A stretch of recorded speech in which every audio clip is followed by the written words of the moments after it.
Ang mabuting balita ng Panginoon, ayon kay San Marcos.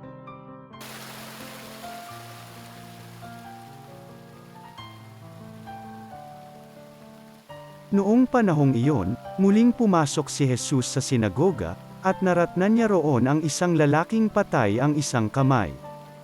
Kaya't binantayan si Jesus ng ilang taong naroon upang tingnan kung pagagalingin niya ang lalaking iyon sa araw ng pamamahinga, para may paratang sila sa kanya. Tinawag ni Jesus ang lalaking patay ang kamay, "Halika rito sa unahan." Tinanong niya pagkatapos ang mga tao, alin ba ang ayon sa kautusan, ang gumawa ng mabuti o gumawa ng masama sa araw ng pamamahinga? Magligtas ng buhay o pumatay?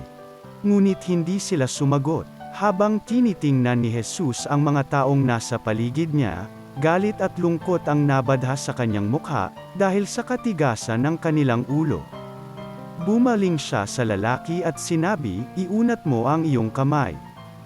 Iniunat naman ng lalaki ang kanyang kamay at ito'y gumaling.